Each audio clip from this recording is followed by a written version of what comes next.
Liberté, égalité, fraternité. Qu'est-ce que ça signifie exactement pour vous? Alors, pour stimuler votre réflexion, je vais commencer par dire un peu ce que ça évoque pour moi. Liberté, c'est la liberté de faire ce qui n'est pas interdit par la loi. Et l'égalité, c'est d'être égaux devant la loi. Et la fraternité, j'en parlerai tout à l'heure. Donc liberté et égalité, c'est très lié à la loi, mais aussi à comment fait la loi. Donc la loi, elle doit ne pas être liberticide et elle doit être égalitaire. Et au fond, c'est là qu'il faut comprendre exactement, savoir exactement ce qu'on entend dans le détail. Parce que égalitaire, par exemple, ça veut dire que deux situations similaires doivent être traitées de la même façon. Mais toutes les situations sont différentes, donc il y a toujours des différences de situation. Et la question est de savoir quand c'est qu'une différence de situation justifie une différence de traitement. Et alors vous pouvez réfléchir sur différents cas où il y a différentes... par exemple, en principe, je crois très majoritairement, on considère que le fait d'être un homme ou une femme ne devrait pas influencer sur est-ce qu'on a le droit de vote. Donc il y a bien une différence entre les hommes et les femmes, mais cette différence, elle ne justifie pas qu'un sexe ait le droit de vote et pas l'autre. Par contre, on considère en général qu'un bébé de 6 mois, il n'a pas le droit de vote. Et que donc avoir, disons, 18 ans ou 20 ans, ou 18 ans ou plus, ou bien avoir 6 mois, c'est une différence suffisamment importante pour justifier que le bébé de 6 mois, il n'a pas le droit de vote, et puis la personne qui a plus que 18 ans a le droit de vote. Et puis bon, il y a toujours ces discussions, si on fait une limite par l'âge, est-ce que ça doit être 17, est-ce que ça doit être 20, est-ce que ça doit être 16, etc. Oui, dans quel cas, quand c'est qu'il y a une différence de situation, pour vous, ça justifie une différence de traitement? Et bon, là, je donnais l'exemple du droit de vote, mais il y a des tas d'exemples. Et ce que j'aimerais savoir, au fond, c'est comment vous réfléchissez sur un sujet comme ça. Ou quel est votre principe général, ou si vous n'avez pas vraiment un principe général conscient ou explicite, vous avez peut-être une façon de réfléchir sur ces questions-là, sur la question de savoir est-ce que cette différence de situation justifie une différence de traitement. Et puis voilà, je serais intéressé à savoir comment vous réfléchissez là-dessus. Et vous pouvez le mettre donc en commentaire, un commentaire, ou bien si vous faites une vidéo sur le sujet, vous pouvez mettre le lien en vidéo et je serais très content d'aller voir votre vidéo. Ensuite, toujours dans la question de l'égalité, est-ce que vous considérez, par exemple, si dans une profession, il y a certains groupes, disons, si vous divisez la population en certains groupes, si dans certaines professions, certains groupes sont surreprésentés et d'autres sont sous-représentés, est-ce que vous estimez que c'est nécessairement une atteinte à l'égalité ou pas, ou là aussi comment vous réfléchissez de quoi est-ce que ça dépend que vous allez dire oui c'est une atteinte à l'égalité ou non c'est pas une atteinte à l'égalité. Et puis il y a aussi la question de comment on définit ces groupes à ce moment-là. Il y a homme-femme, donc ou l'âge, comme je faisais tout à l'heure. Il y a le niveau socio-économique. Il y a des tas de groupes. Il y a même des groupes assez standards qui sont utilisés quand on fait des sondages.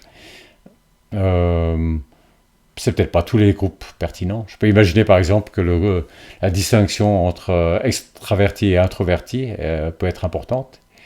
Que les introvertis peuvent avoir sur certains sujets des préférences très différentes des extravertis.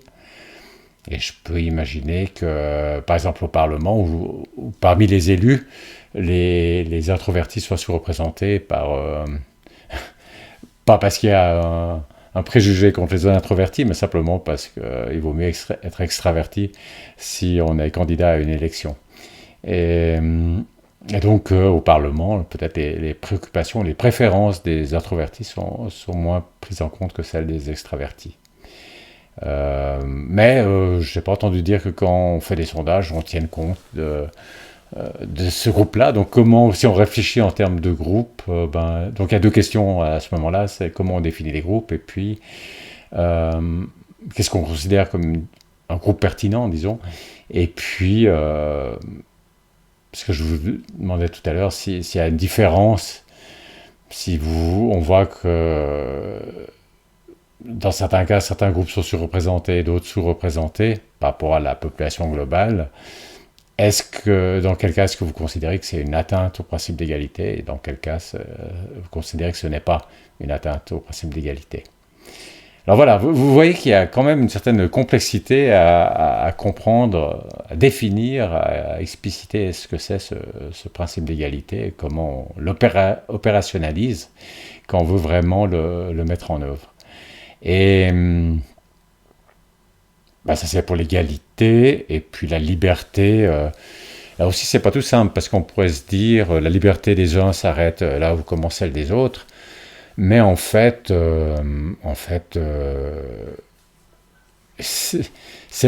on dit ça, on a l'impression qu'il y a ici, s'il y a la personne A, ben voilà, c'est son domaine de liberté, puis ici il y a la personne B avec son domaine de liberté, puis il y a la frontière, et c'est là que la liberté de A s'arrête, et celle de B s'arrête aussi, c'est à cette frontière.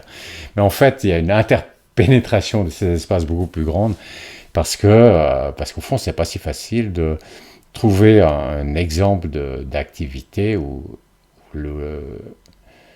une personne fait quelque chose et où ça n'a strictement aucune influence sur les autres personnes. Par exemple, on pourrait dire, ouais, bon, si je reste chez moi à rien faire, ça n'a pas d'impact sur les autres. Eh bien oui, quand même, puisque si vous restez chez vous à rien faire, vous n'aurez pas de revenus, et puis donc il va falloir vous distribuer un revenu qui va être pris par les impôts sur les autres ou par des cotisations sur les autres. Et donc, si vous restez à la maison à rien faire, les autres, ils seront bien effectivement touchés. Et on peut dire, bon, imaginons quelqu'un qui a une fortune déjà bien grande, donc une grande fortune qui fait que les autres n'ont pas besoin de payer pour lui. Ou bien qui est à la retraite simplement. Une personne à la retraite, elle reçoit ses rentes de l'assurance vieillesse, elle reçoit ses rentes indépendamment de ce qu'elle fasse quelque chose ou pas. Donc cette personne-là, si elle reste chez elle à rien faire, on peut dire ça changerait pour les autres, puisque cet argument que je donnais tout à l'heure, que les autres vont devoir payer pour vous, il tombe. Mais bon, il tombe pas. En réalité, il tombe pas complètement parce que par exemple, si vous restez chez vous à rien faire, ça va avoir un impact sur votre santé. Et puis, votre santé, il y a les frais médicaux. Et ça va être payé, suivant les pays, c'est par l'impôt ou c'est une assurance maladie, puis c'est par les autres assurés. Donc, oui, ça a quand même un impact sur les autres. Donc, quand on commence à regarder en détail, on voit que c'est pas si facile finalement de trouver un exemple où quelqu'un ferait quelque chose et ça n'a strictement aucun impact sur les autres. Donc on n'est pas dans cette situation où il y a cet espace de liberté de A et la liberté de B et puis la frontière entre les deux, mais c'est vraiment très interpénétré. Et puis alors quand c'est très interpénétré comme ça, la question qui se pose, c'est quand c'est que la liberté de l'un doit dominer sur celle de l'autre. Et là, je vous repose la même question, c'est-à-dire comment vous réfléchissez là-dessus quand il y a un conflit entre deux libertés et laquelle doit primer, ou dans quelle mesure laquelle doit primer, ou de façon encore plus générale, comment on doit gérer la situation quand il y a un conflit entre deux libertés. Voilà, donc ça c'est pour liberté, égalité, j'en ai parlé tout à l'heure, et puis fraternité. Voilà, c'est un petit peu plus compliqué peut-être encore, parce que la fraternité, on peut dire la première idée qui vient à l'esprit, c'est dire il faut redistribuer les richesses, il ne faut pas laisser les gens mourir de faim, Et il faut redistribuer, même au-delà de ce qu'il faut pour mourir de faim, disons, il faut que les gens puissent vivre correctement, même s'ils sont dans une situation où ils n'ont pas les revenus nécessaires pour vivre correctement.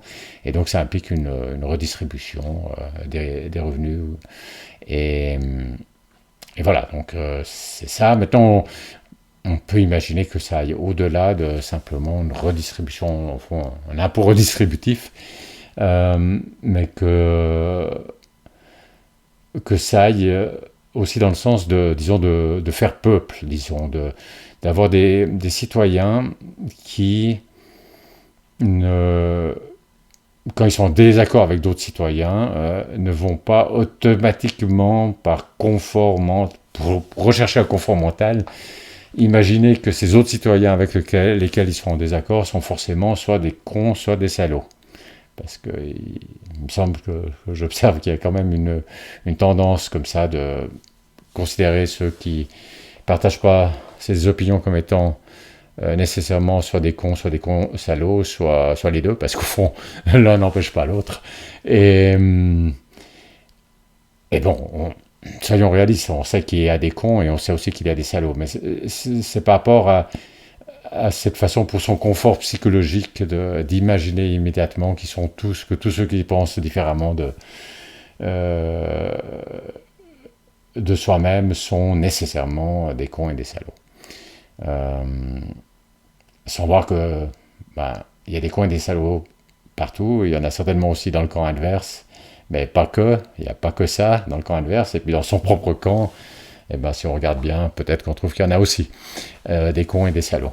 Donc, dans son propre camp. Donc, voilà, c'est un peu ce refus de cette façon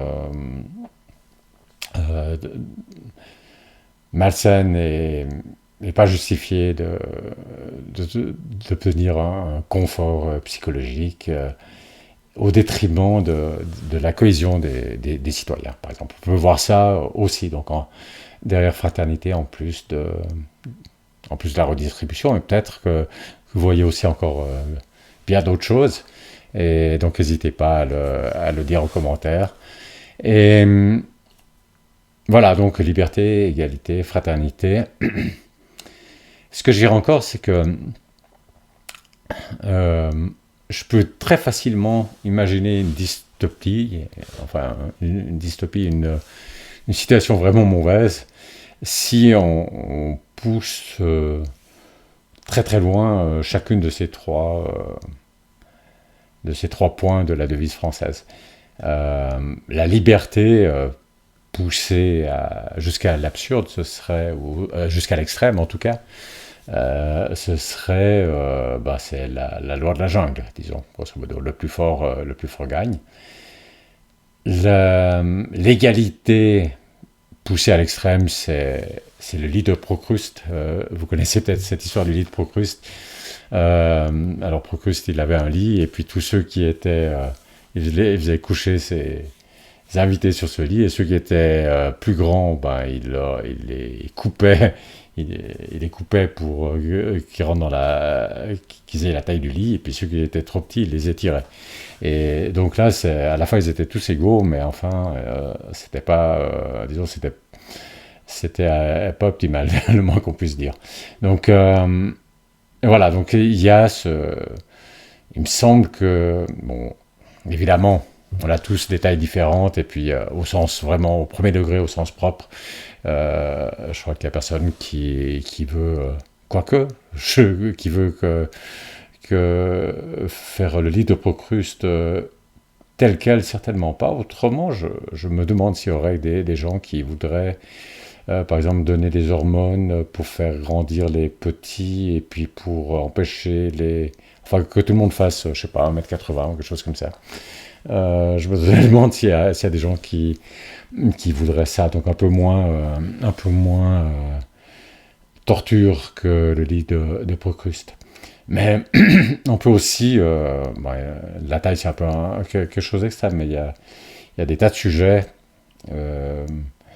où il peut y avoir cette tendance d'uniformiser. Donc là, ça serait aussi disons, une vision assez infernale de cette égalité extrême.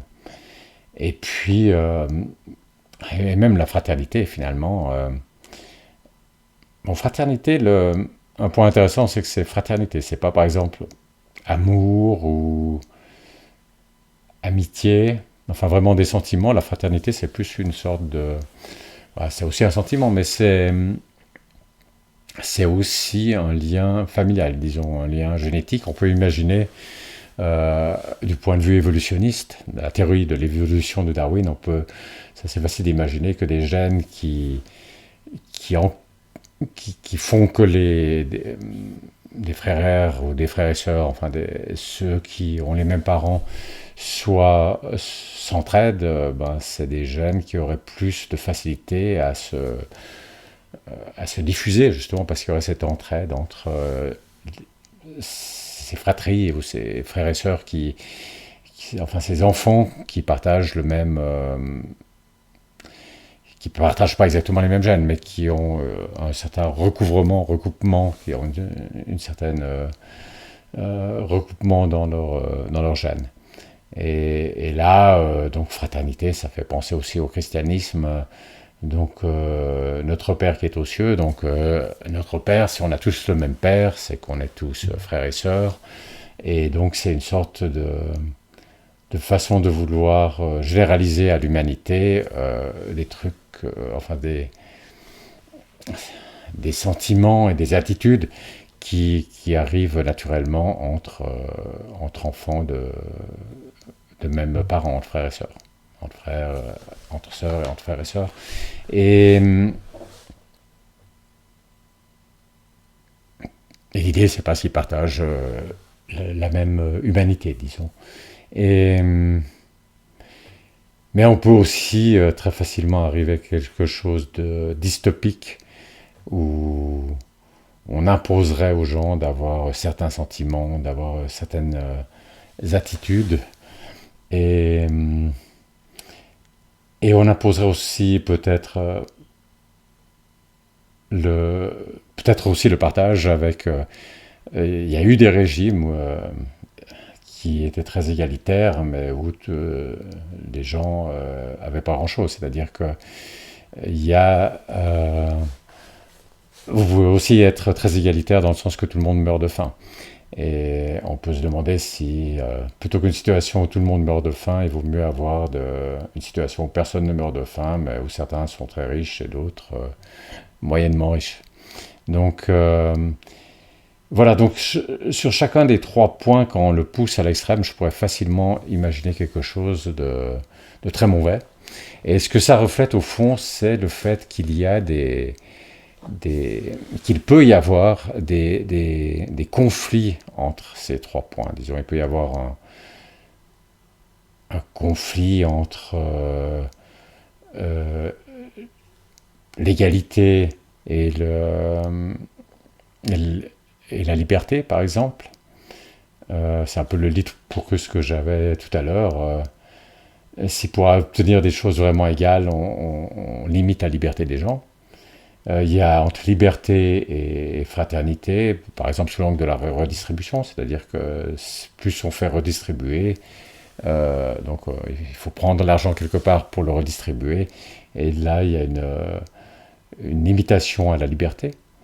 Et comme je disais un peu tout à l'heure, cette limitation à la liberté, elle peut aussi avoir pour conséquence qu'on enlève les incitations à produire la richesse. Et, et à ce moment-là, ben, c'est très égalitaire et c'est très fraternel, mais tout le monde est pauvre. Euh, et puis entre égalité et fraternité, il faudrait que je réfléchisse un peu plus. Mais il peut donc y avoir des conflits entre ces différents points. Et, et ce que j'ai l'impression, c'est qu'au fond, si vous partez d'un point de départ où il n'y a ni liberté, ni égalité, ni fraternité, où c'est, disons, le degré zéro sur ces trois dimensions, c'est assez facile finalement de faire mieux sur les trois dimensions, de commenter à la fois la liberté, l'égalité et la fraternité. Euh, il faudrait être assez maladroit ou assez mal intentionné pour qu'on part de zéro. Bon, oui, ça serait déjà difficile d'obtenir quelque chose de négatif. Enfin, c'est peut-être possible d'avoir des valeurs négatives sur ces trois dimensions. Mais il faudrait être assez maladroit ou mal intentionné pour ne pas réussir, quand on part de zéro, à améliorer simultanément sur ces trois dimensions. Par contre, je peux imaginer que une fois qu'on a bien amélioré, euh, l'aspect conflictuel entre les différentes dimensions se manifeste plus aisément. Alors peut-être ça m'intéresserait de savoir si vous voyez aussi que peut-être qu'il y a des aspects synergétiques qui pourraient aussi se manifester plus aisément quand on augmente sur chacune de ces dimensions. Mais là, je vais parler des aspects conflictuels. Et ouais, imaginons, je vais réfléchir juste sur liberté, égalité pour avoir juste deux axes. Donc je mettrai ici liberté et ici égalité. Puis ici, c'est donc le zéro. Et bon, donc quand c'est zéro, c'est assez facile d'augmenter à la fois la liberté et l'égalité. Mais j'ai l'impression qu'il y a une sorte ici de courbe de ce qui est possible, où on peut augmenter liberté, égalité, mais une fois qu'on arrive sur cette courbe, on ne peut pas faire mieux. Et juste tout ce qu'on peut faire, c'est bouger sur cette courbe, mais vous voyez, quand vous bougez sur cette courbe, quand vous augmentez sur une dimension, vous baissez sur l'autre. Donc c'est ça qui représente le conflit entre les deux dimensions. Et donc c'est pas forcément un conflit que vous avez toujours, parce que vous pouvez au début partir de zéro, améliorer, mais c'est seulement une fois que vous êtes sur cette frontière du possible, euh, ce qui est techniquement possible, je dirais, c'est à ce moment-là que vous voyez que se manifeste ce conflit. Peut-être qu'il commence à se manifester aussi un peu avant, ça devient de plus en plus difficile de trouver exactement la bonne façon d'améliorer sur les deux dimensions. Voilà, donc ça c'est... dites-moi si vous pensez que ça fait du sens, ou qu'il y a plutôt une synergie, mais alors essayez d'argumenter un petit peu, que je vois exactement d'où vient la synergie. Ou est-ce que vous pensez par exemple qu'il y a peut-être une frontière des possibilités comme ça, mais qu'on est tellement loin de ça que c'est pas pertinent pour l'instant. Disons qu'on est vraiment très très loin et qu'on peut vraiment améliorer sur toutes les dimensions en même temps. Ou bien peut-être vous avez des réflexions sur comment faire pour améliorer sur une dimension sans péjorer une autre dimension. Et finalement, ça m'amène sur un peu la conclusion finale, c'est-à-dire que quand j'entends liberté, égalité et fraternité, j'entends deux choses. C'est-à-dire, j'entends d'une part, il faut améliorer sur ces trois dimensions, quand je me situe plutôt par ici. Mais j'entends aussi la possibilité d'être là, et donc l'avertissement, ayez les trois dimensions sur le radar. Et ne vous centrez pas sur une seule dimension au point d'oublier toutes les autres, parce que vous pourriez, si vous essayez simplement d'obtenir 100% sur une dimension, puis que vous ne regardez plus les autres, ça risque d'arriver à un résultat au fond assez infernal, même que vous avez obtenu 100% sur cette dimension, parce que c'est tellement mauvais sur les autres dimensions. Donc voilà, cette interprétation de la devise française qui irait dans le sens de dire qu'il peut y avoir des conflits entre ces trois dimensions, et que ces devises, elles rappellent au fond qu'il faut tenir compte de toutes les dimensions et éviter d'être obnubilé par une seule dimension au point de juste se dire il faut que j'atteigne 100% sur cette dimension en oubliant le reste, parce que ça pourrait être assez infernal. Mais voilà, donc c'était quelques réflexions un peu rapides comme ça, et puis je serais très intéressé à écouter vos réflexions, à vous lire, ou justement à vous écouter si jamais vous faites une vidéo sur le sujet.